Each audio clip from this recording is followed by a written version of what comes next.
We sell donuts. And donuts. We sell donuts.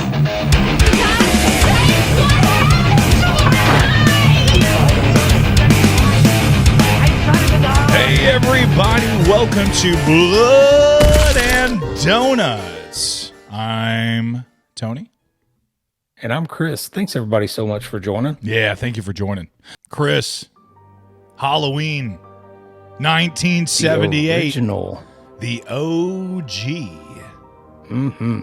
And you have to say that too, because there's like 4 or 5 different timelines now. There's a million of them. Halloween is a 1978 American independent slasher film directed, co-written, and scored by John Carpenter, starring Donald Pleasance and Jamie Lee Curtis, with P.J. Soles and Nancy Loomis in supporting roles. The film is set mostly in the fictional town of Haddonfield, Illinois. The plot centers on a mental patient named Michael Myers, who was committed to a sanitarium for murdering his teenage sister on Halloween night. When he was just a child, 15 years later, having escaped and returned to his hometown, he stalks teenage babysitter Laurie Strode and her friends while under pursuit by his psychiatrist, Dr. Samuel Loomis. And that's weird too, the Sam Loomis, and then it's Nancy Loomis is like one of the characters. Yeah, what's up with that? I didn't know that. Yeah, that's kind of weird. That's crazy. When I was a child, I was staying at a babysitter's house, and I think she could have been 12, 13 years old. I was probably 6 or 7. And I remember we were playing an NES game, and it was Freddy Krueger, Elm Street. Anyway, so where Freddy would come and it would play the do do do do do do. It would play like a song, and then he would come. Whatever. We were playing that, and then she told me, she said, "No, the scariest horror film is actually Halloween and Michael Myers. That's what you should fear." And I remember she telling me that as a kid. I had never seen anything. I never heard of it. And then I saw her watching Halloween 2 at some point. And I remember there was, and again, I was much too young to be watching this. But I remember like there was like a hot tub scene where Michael Myers turns that hot tub way, way, way up high, and he holds the nurse and her lover at the time under, and that their skin starts boiling. Or maybe it's just her. I forget which one. Maybe he kills one off camera and then he made. Yeah. But I just remember being like, oh my gosh. And when I finally saw, the skin's peeling off. Oh my gosh. And it stuck with me. It stuck with me. I'm like, Michael Myers is freaking scary. And when I first saw the 1978 version, and the first scene that I recall seeing as a young child was that canine, that German Shepherd, barking at him outside that window, and like something that you would like. I mean, they chase down criminals, they do all kinds of things, and Lester. Yes, and it cuts to a scene where Michael Myers is just like, you hear, and then he's just slowly letting this dog down like it was nothing for him to just crush. Or I don't know what he did to this dog. So Michael Myers was always infamous in my mind. He was always like larger than life. He was bigger than Jason. He was bigger than Freddy, even because that babysitter told me so. So it was always like, it was a very realistic. And so Michael Myers, it was always like in the back of my head. And when I became of age, to be able to watch it and enjoy it for what it really is, and like know the history of it, and John Carpenter and the cinematography and everything that was involved, this is a very special movie. Yeah, it really is. And you have the big 3 or 4. You know, you have Michael Myers, you have Freddy Krueger, you have Jason Voorhees. You know, you have those.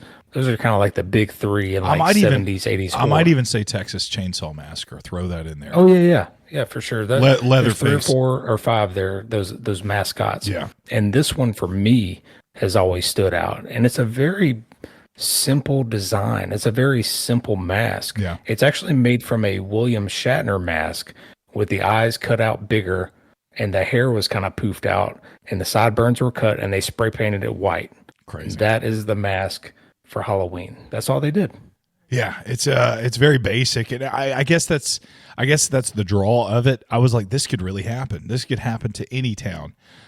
He gets more of a paranormal, larger than life, more than man type of. The longer you go into the franchise, so the more you go. But then this one particular, 1978, the original, he is a man, at this point, and and he's just a freaky, crazy, evil man, and you're learning about him through the eyes of his doctor, Donald Pleasance, or as Loomis, and you're just saying he's pure evil. And you don't get a lot of why he's evil. You don't get that. You don't understand why he's doing what he's doing. You just kind of, through this great actor. I mean, amazing actor. He's sitting there and it's just like again, scene by scene, like you're dealing with pure evil. I saw the eyes of the devil when I looked into his eyes. I saw him standing. I mean, it's crazy, right?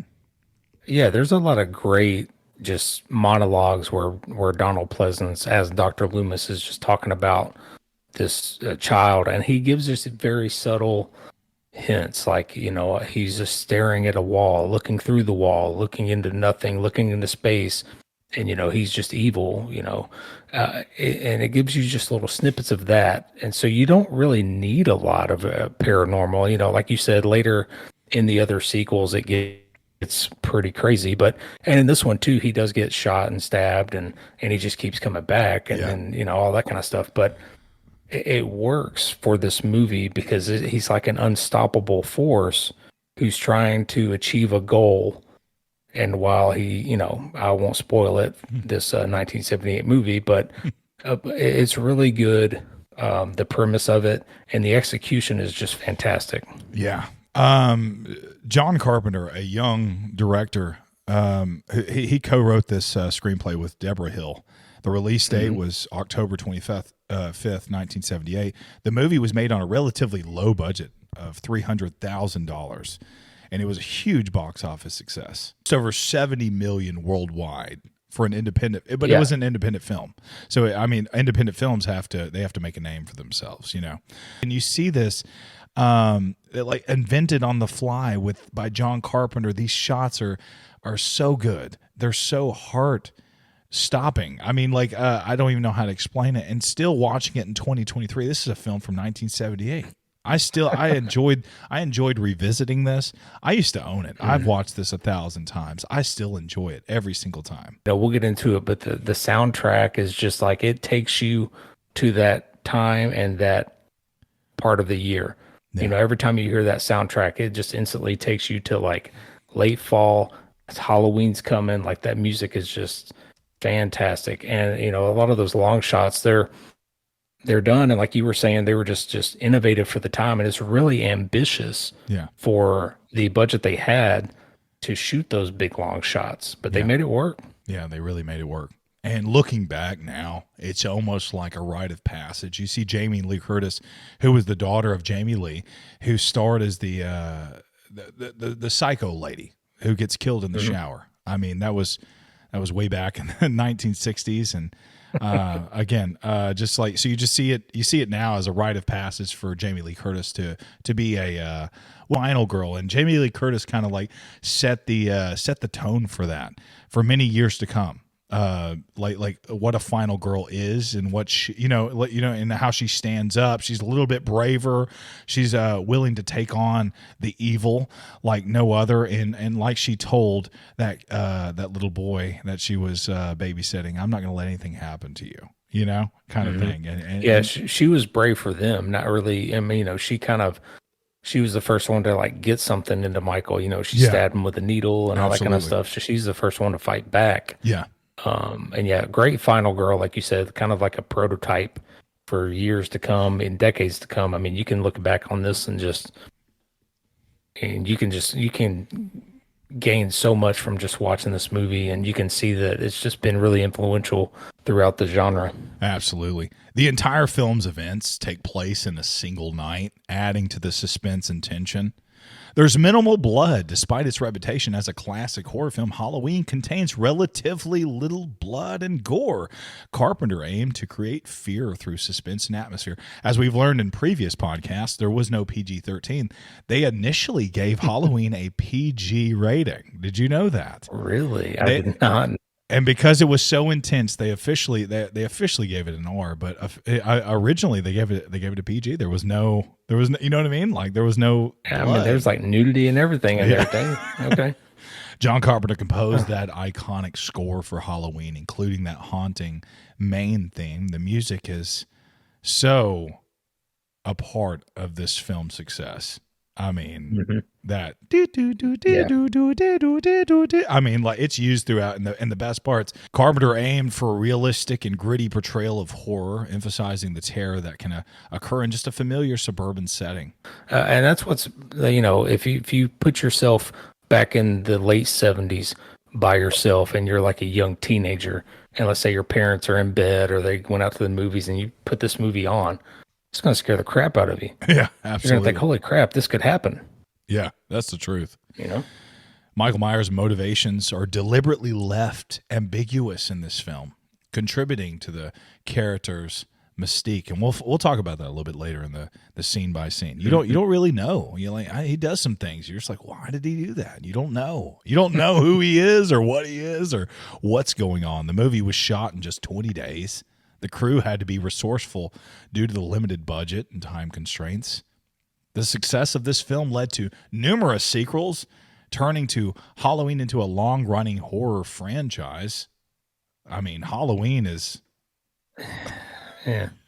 Some of them after better. Buster Rhymes, I had to kind of stop watching after Buster Rhymes. Which one was that? I can remember. We were is it 2003 or 2000 or something like that? We're kids in high school, and we're watching this. Was it Halloween Resurrection? It was Resurrection with Buster Rhymes. Oh my God! But Buster Rhymes like shoots Michael Myers, does whatever, and just like everything that we had like.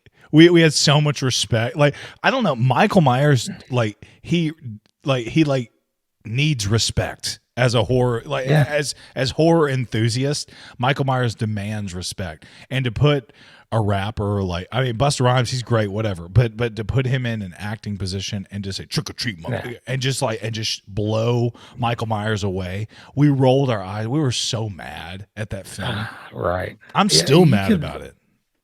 You're getting me mad now talking about it, but no, I feel like even, let's go to the second one here. You could end it on the second one and be done. Yeah. As far as, leaving that story alone, you could finish at the second one and be done, and it would just be in a class of its own. And it still is. It did spawn a bunch of crap, but for the 1 and 2, for me, I mean, these are two of the best movies. That's what I think about it. I mean, you can't have any feelings, negative feelings towards this movie based off all of its, spawns. Yeah, they're terrible. Again, it's just like the character is just too good to let alone. The Library of Congress selected Halloween for preservation in the United States National Film Registry. Dang, okay. This film's impact on popular culture extends beyond the horror genre, with references in various media over the years. While some critics initially dismissed it as just another horror film, Halloween has gained reputation as a classic that revolutionized the horror genre, and I agree with that. And I read where John Carpenter took this to his college. I think it was like USC or something. Yes. And he showed it to them, and they were just like, "What is this crap? Like, this is terrible." That's terrible. And he got negative feedback just left and right. And he was like, "Wow, okay, maybe this isn't the one." Isn't that crazy? I think he felt like he was doing something special. He was doing something special.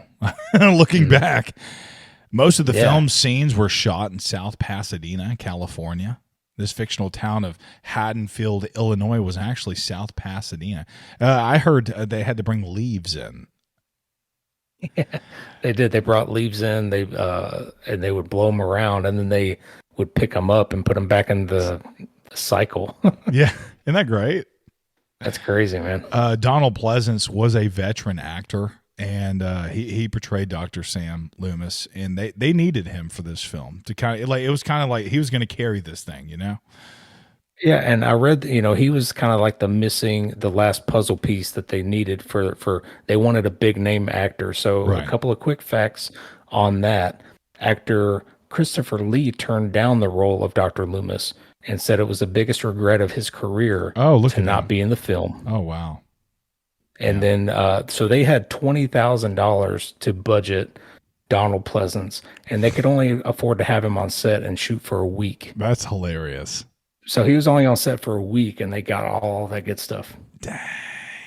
You needed him. Pretty wild. You needed him. He pushed the story along. He did. I think so, too.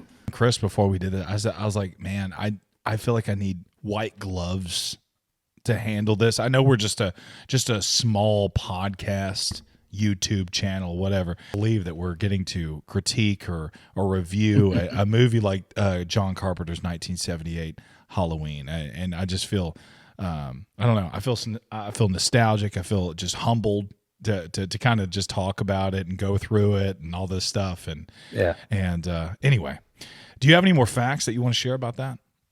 I got a couple of quick facts, and then if you want, I can go straight into my pros and cons and rating. Yeah, please do. Let's do this. Okay, so cinematography by Dean Cundey. He would go on to do the Back to the Future trilogy and Jurassic Park. That's nuts. Crazy. Deborah Hill is the co-writer. Yeah. She was actually the hand. She was Michael Myers in the opening shot. I heard that. John Carpenter, he did they did the breathing too, like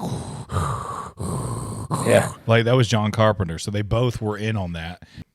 And she came up with all that girl talk because she was a babysitter, and she came up with like the dialogue between like all the teenage girls, like PJ Souls, and all that, which is perfect. It is so good. I enjoy the dialogue. I enjoy the dynamic between those three girls so much. Mm-hmm.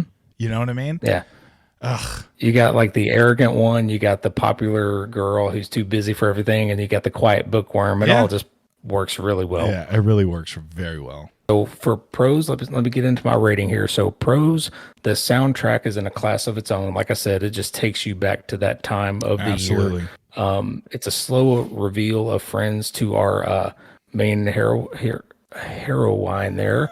It's great acting by the adults. It's a great villain. It's very simple but great. I don't find that the movie has aged. It can still be enjoyed. For me, my favorite scene is Bob getting killed, and the opening scene, the long shot. Just a couple of cons, really. Some easy kills for Laurie were passed up by Michael. Like, he's just stalking her. Why don't you just run her down? Absolutely. Absolutely. But whatever. And the kid acting is underwhelming, especially by today's standards. We just watched The Black Phone. Oh. And those kids just knocked it out of the park. These the kids boogeyman is real. I swear he's real. Look, he was good enough. It was just I had to put a couple of cons in there, and I guess if I'm settling on a couple, I'd say the kid acting, and I'm not going to let the bad sequels ruin this classic. The worst scene for me was the backyard disappearing act. I thought it was a pretty lame scare there. But for me, Tony, if I'm looking at this movie and all it does and all it has done, it's a 13 out of 13 for me. This is should be talked about for one of the best, if not, it's in the discussion for best horror film of all time. Yeah. I don't even know what to say. John Carpenter hit a home run with this one. Michael Myers, again, he has been the boogeyman to me since I was a kid.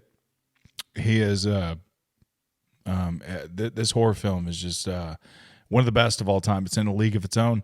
The long shots, everything about it. I could watch this. I've watched it 2,000 times. It's amazing. Jamie Lee Curtis is amazing. Her two friends are amazing. Michael Myers is amazing. The soundtrack is amazing. Donald Pleasance is amazing. I don't have a lot of negatives. I can look at it now and just kind of laugh at some of, again, Michael Myers could have killed Laurie Strode a few different times. Why is she sitting there, laying there?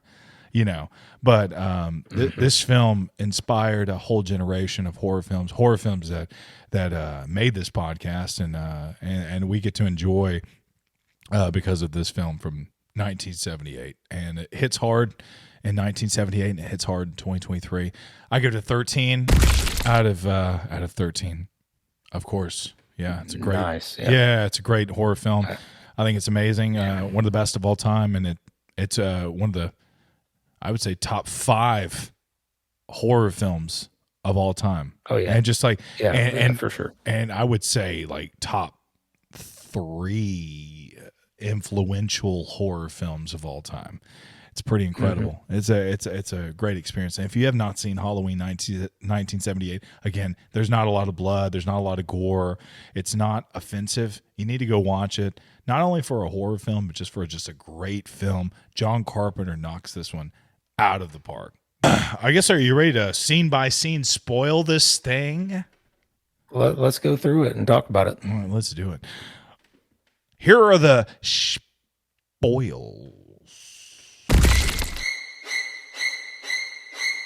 On Halloween night, 1963, in the suburban town of Haddonfield, Illinois, 6-year-old Michael Myers brutally stabs his teenage sister, Judith, to death with a kitchen knife. 15 years later. Go ahead.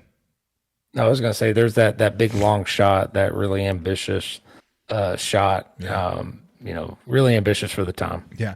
And you're seeing Judith Meyers, who is Michael Myers' sister, and you're seeing Michael. Does she have a boyfriend over? She's like making out with her boyfriend. Yeah, and then they go upstairs for a little. Little one-on-one, and then a couple minutes later, he's leaving. But this POV mask thing, he doesn't have it on initially, right? He puts it on at some point.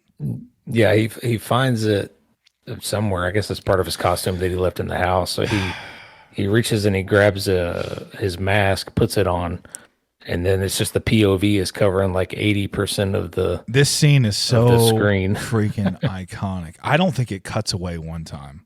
You hear the breath of this child, and and then you hear the breath later as a grown man. He hasn't changed much, but it's just as creepy. And he sees his sister out the window, and I don't know. And again, it doesn't describe a lot, and that's great because you talk about. I can imagine what it was like in 1978, talking about it on the bus and stuff. Like, oh, I guess he was mad at his sister for this. Click, click, click. Yeah. You remember saying those things? Put any scenario there, yeah. You're saying those things. You're saying, oh, Michael Myers was mad. I remember hearing like, oh, Michael Myers was mad because she didn't take him trick or treating because she was hanging out with her boyfriend instead. I don't like. Again, that's made up. That's just childhood recess lore. But I mean, that's what makes a great movie, isn't it? Man, yeah, for sure. Yeah. 15 years later, his psychiatrist, Dr. Samuel Loomis, drives with a colleague, nurse Marion Chambers, to the sanitarium where Michael is incarcerated to escort him to a court hearing. After Loomis exit their car to unlock the main gate, Michael jumps on the roof. He attacks Marion. She runs from the vehicle, allowing Michael to steal the car and drive off. Yeah, and this for me is like one of the first like jump scares I can remember. Yeah. With the hand coming down and smacking the glass. Yeah, so it comes down to like breaks that side windshield.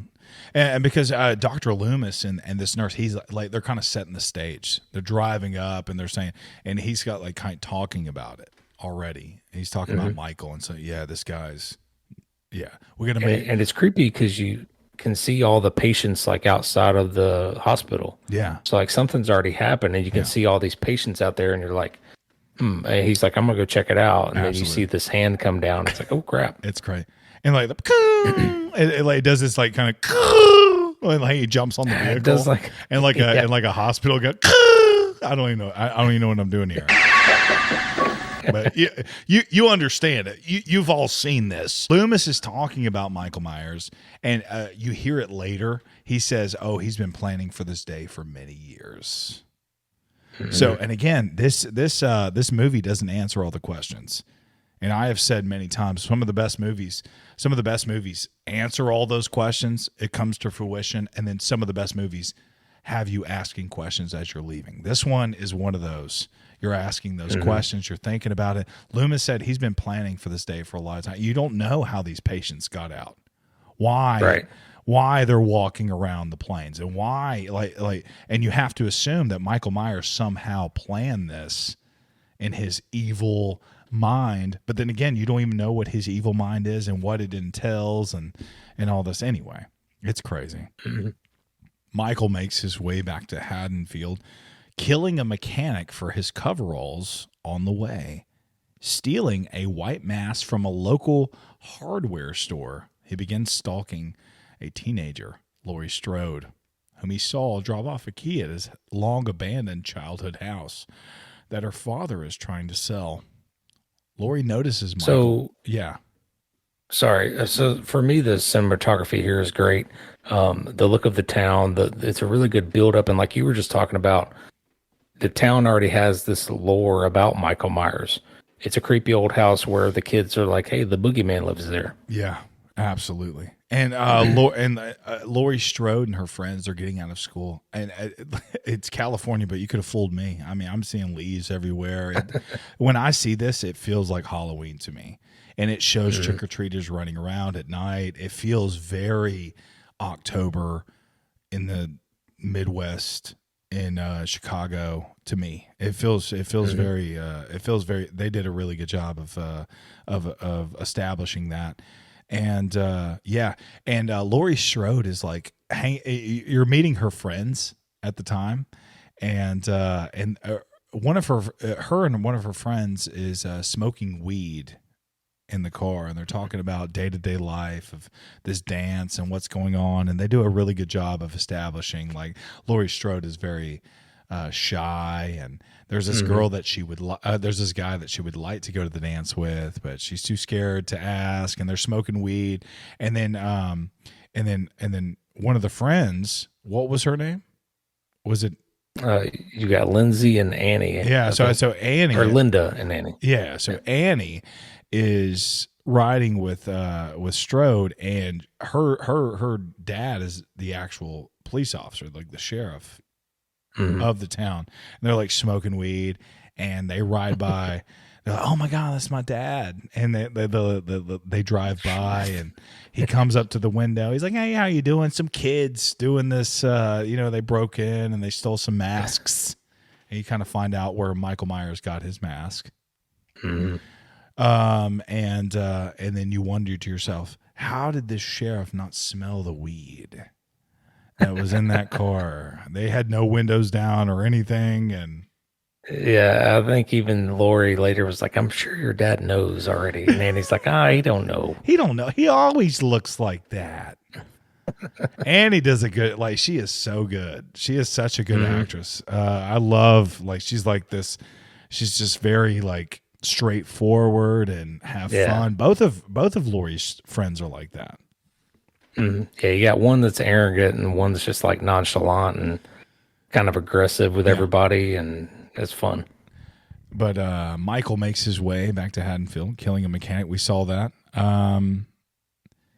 He begins stalking a teenager, Laurie Strode, whom he saw drop off a key at his childhood home. Laurie notices Michael throughout the day, but her friends Annie Brackett and Linda Van der Kuyk dismiss her concerns. So at this point, you're just like, Michael Myers is infatuated with Laurie Strode. Again, we're not taking any sequels into mind. We're just talking about this 1978 film. He's just infatuated with Laurie Strode because she just happened to stop by the house, right? Yeah, that's why. And that's fine. That's fine. Loomis arrives in Haddonfield. He discovers that Michael Myers has stolen Judith's tomb from the tombstone from the local cemetery. He meets up with Annie's father, Sheriff Leigh Brackett, and they begin to search for Michael. While they investigate the old Myers house, Loomis discovers how he came to realize that Michael is pure evil. Yeah, there's that good dialogue from Donald Pleasance there. Yeah. Donald has this vein in his right temple that's like always popping out, which makes him look even more concerned than he really should. I was just like, God, this guy needs a nap. You know what I mean? I did not notice that. He just has this vein that's just popping out in his right temple. And I'm just like, this poor guy, I feel like he's been through it. It just made it like it was more than acting. It was like a physical characteristic that made him look so freaking concerned. It was this huge protruding vein on his right temple while he's talking to this sheriff. There was also I'm gonna have to go check that out. yeah. So there's also like he's on like a payphone over here by this abandoned car. Is that what it was? He stole a car, but he abandoned that car, and then Loomis stops over there by it, and he's on the phone. Yeah, something like that. You can see the dead tow truck driver, I guess. Yeah. So that's where he got his jumpsuit. They had to give him a jumpsuit somehow. Yeah, but I mean, Loomis doesn't even discover the dead guy until after he like hangs up the phone. Like it's very like the film has a pacing to it. Like they have to like, hey, we gotta get along with this. So there are some things that are in there that you're just like, huh.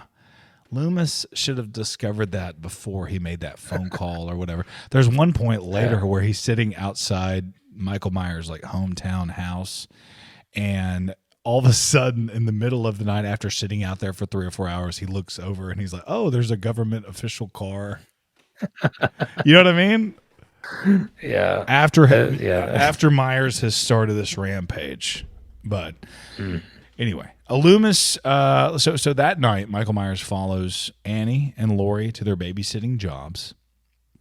Laurie's watching Tommy Doyle, while Annie stays with Lindsay Wallace. Lindsay Wallace is her the girl that plays her is actually one of the wives of Beverly Hills, right? Well, like the Housewives of Beverly Hills, played by Kyle Richards, where he kills the dog and she's on the phone.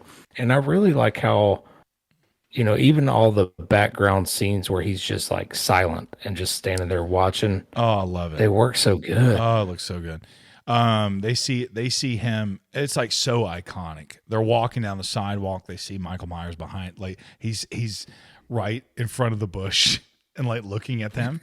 And then the next scene, he's not behind the bush. And then she's looking out the window, and he's in there's like some clotheslines that he's standing in. This is iconic Michael Myers stuff, and then he's not there.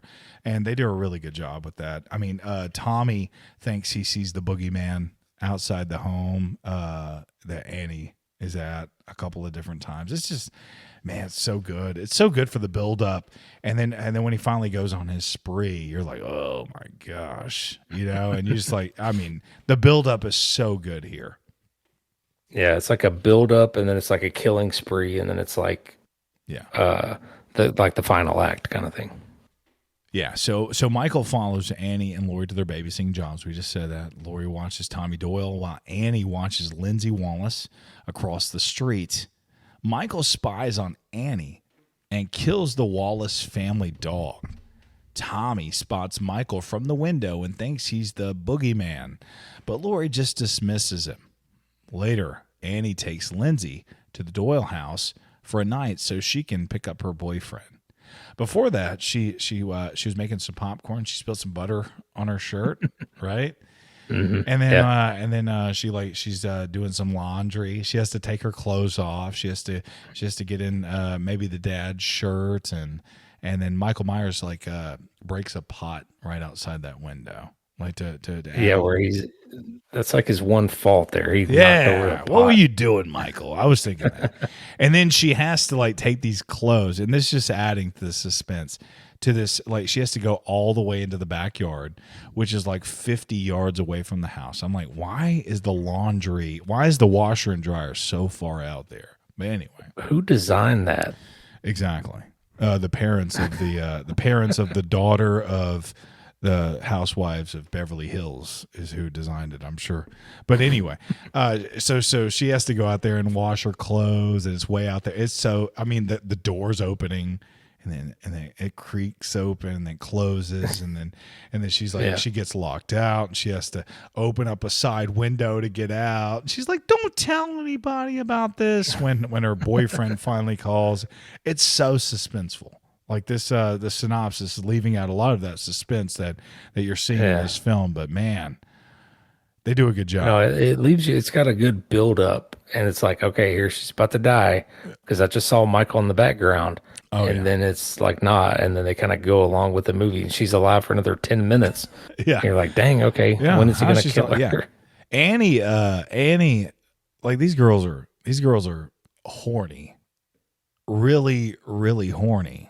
Other than Laurie Strode, in the 70s, man. I don't know what was in the water, but Annie's like, hey, you got to watch. She goes to Laurie Strode across the street. She goes, you're going to have to watch Lindsay because I need to go pick up my boyfriend. And I got to go get Paul. Yeah, I got to get Paul. And we're going to have to do some things. You know, I mean, like, we're going to have to make this happen. I'm sorry. And there's this, there's this whole thing. I mean, it's crazy. Michael hides in her car. You know, Annie's going back to her car. She's going to go pick up Paul. She sees a little fog. Remember on her windshield?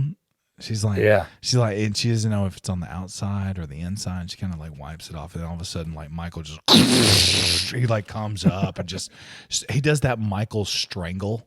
Michael does a lot of strangling in this one. We call it a slasher. He's got two, right? Yeah. We call it a slasher, but he strangles before he slashes a lot of times in this. Yeah. So he strangles Annie, and she struggles, and she does a good job struggling. I mean, she's like, their eyes go, and then finally he's just like, I'm gonna slice this girl, you know. And then, I mean, yeah, give her an A for effort for struggling, but then she starts honking the horn, and he's like, well, enough of that. Yeah. So then he slices her throat. Yeah, but then when she dies, she kind of lays on the horn. Yeah, so I don't know why he just ended it there. Yeah. So it's whatever. Is what it is. Linda and Bob they're totally gonna go make out at the Wallace house because they're not there. So they're making out on the couch. Yeah. Right. And then they get a call and they're like, hey, Lindsay's not coming home tonight. So then they look at each other and they're like, oh, let's go up to the master bedroom then. Yeah. Like, yeah. And they have sex and it lasts for about 30 seconds. Mm-hmm. Sounds about right. Yeah. Sounds pretty normal. And she is just so pumped about that. She lights 2 cigarettes, one of them very poorly, if you've noticed. I mean, you watched it as many times as I have. And yeah, I was just like, man, she could have lit that cigarette a little bit better. And she goes, do you want a beer? I'm going to go get you. And then all of a sudden she's like, no, you need to go, you know, like, he's like, oh, you want me to go get the beer? And you know how girls are, you know? Yeah. Yeah. Anyway, so Bob goes downstairs and gets a beer. And then this is one of my favorite jump scares. Mm-hmm. It's probably one of yours as well. Did you mention this as your favorite? This was my favorite scene, where Bob gets killed. Yeah, he like opens one closet, right? Mm-hmm. And there's nothing in there, and then he opens up another one, and it's just like Michael just comes up and chokes him, and then he ends up with one arm. He's like he like raises him up against, and then you see that Michael Myers is like one of the strongest dudes on planet Earth. Yeah, he hangs him like I'm guessing he hangs him on some kind of like hanger or something like that, and then he stabs him through his body. I think so. Yeah, he's just. Or is he just raises him up and then he stabs him through the wall. So he just kind of pins him on the wall.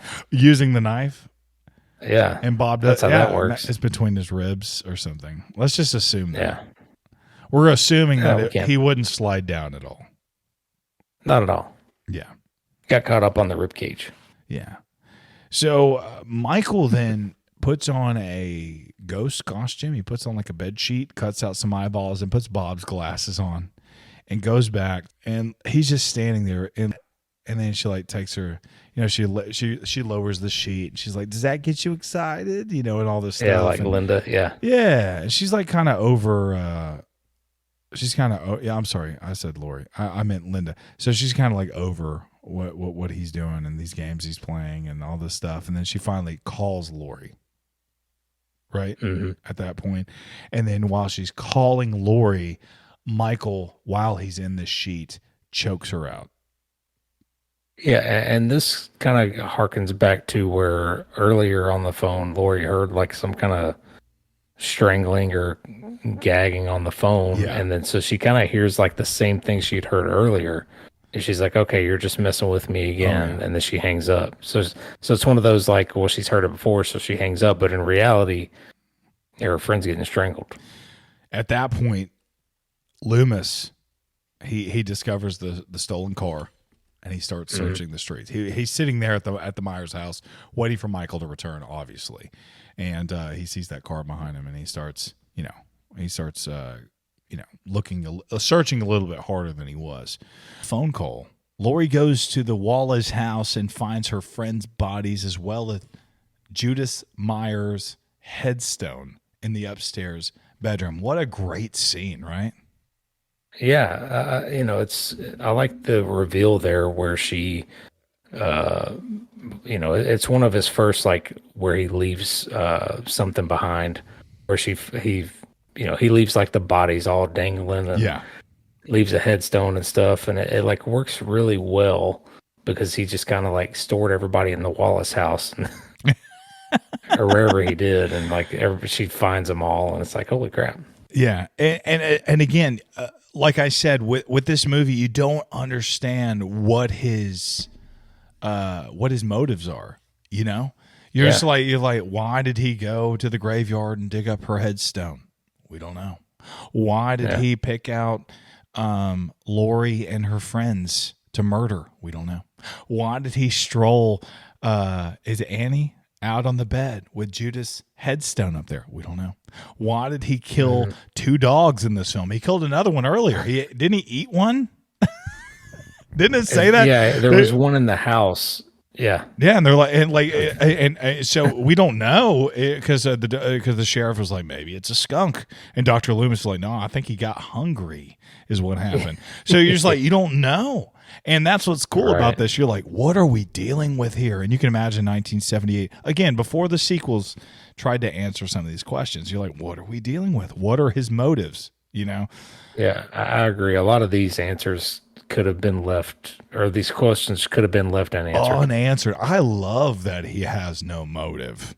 I love that the fact that she just came up there and dropped that key off is, she's got to die now. Her and her friends. You know, I love that. I think that's great. Yeah.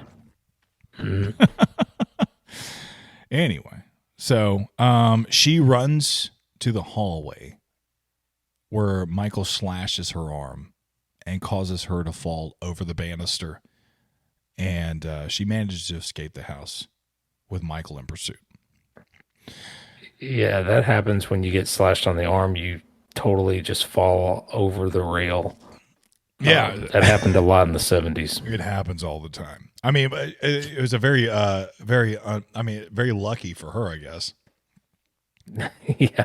Otherwise, they would have just kept stabbing. Yeah.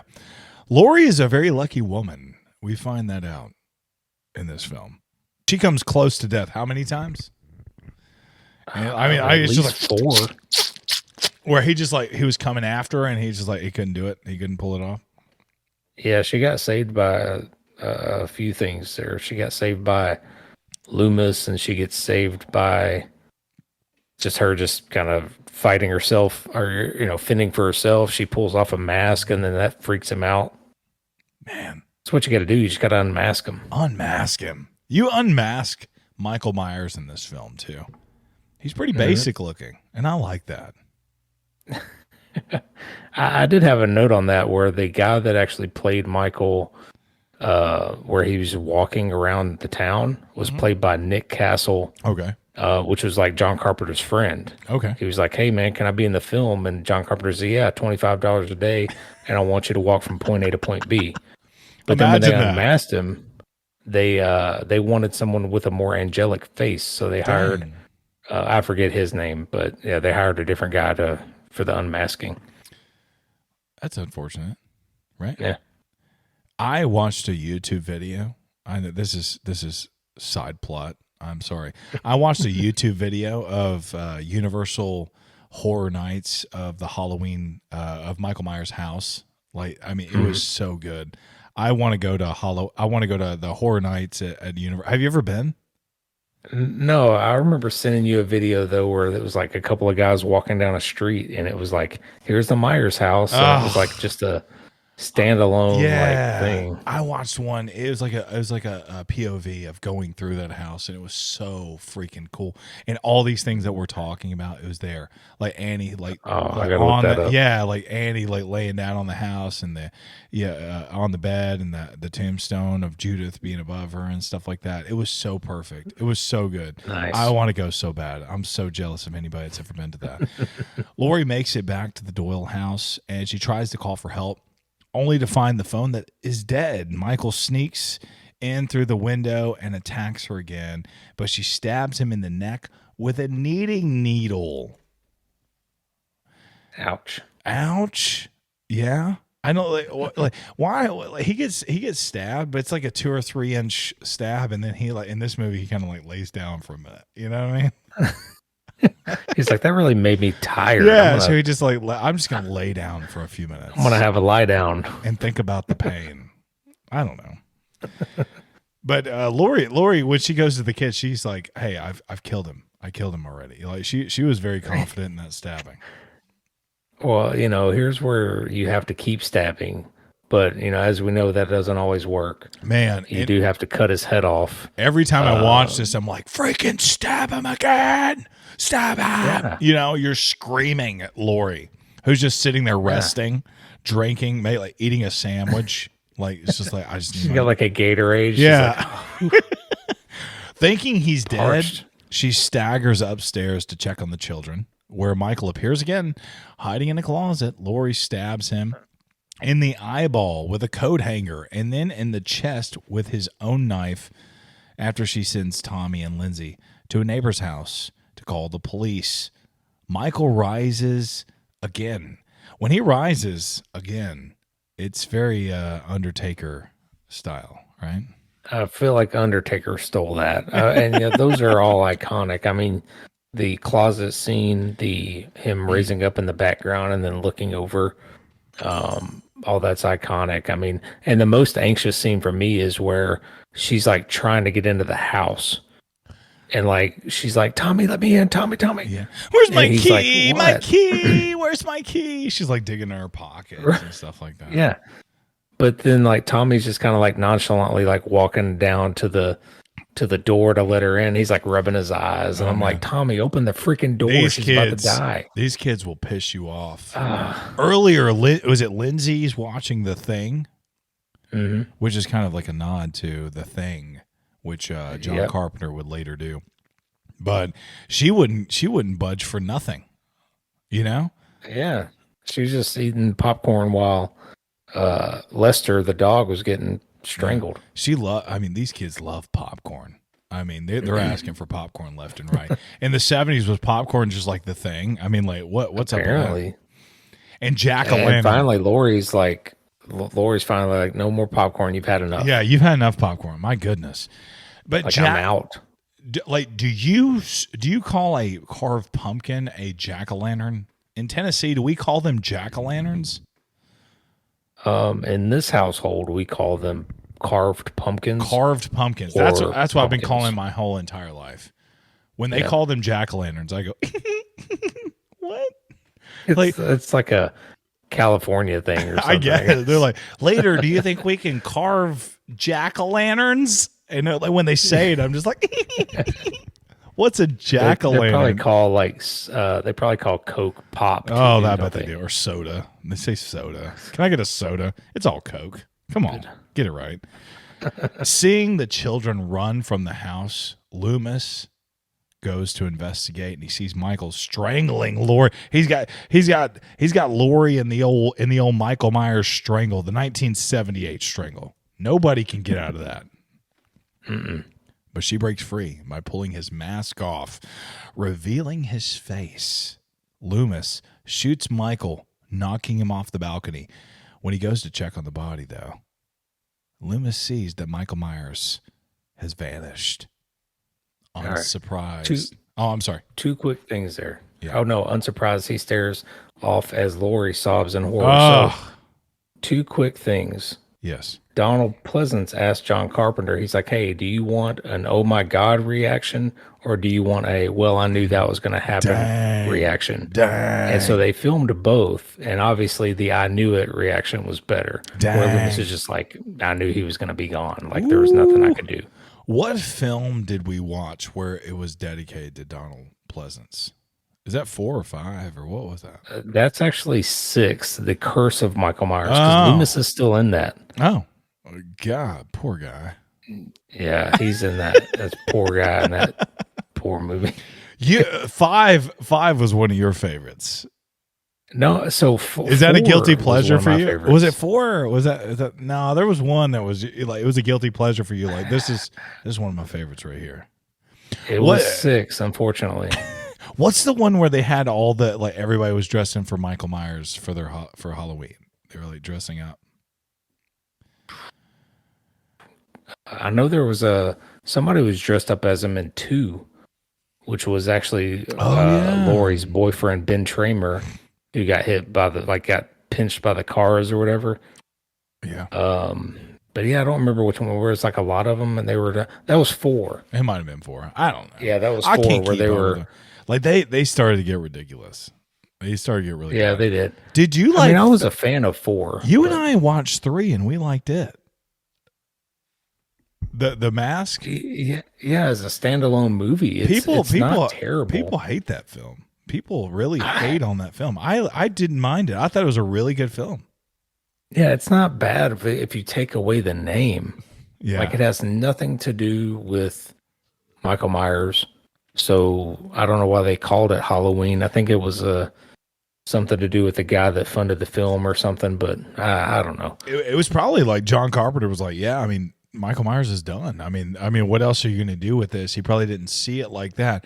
Where America was heading was like, man, we want sequel after sequel and Michael Myers as a franchise. And that's kind of like, we didn't know that. We didn't know that back then. It was kind of invented back then. There's a million Texas Chainsaw Massacres. There's a million Halloweens. There's a million Friday the 13th. There's a million Screams. They're still talking about Scream 7. There's another one coming out, I think. Yeah, I mean, like there's girls getting fired and backed out, and they don't even know what's going on. I mean, again, like it's crazy. The sequels in horror movies is it's crazy. It's good. I like it.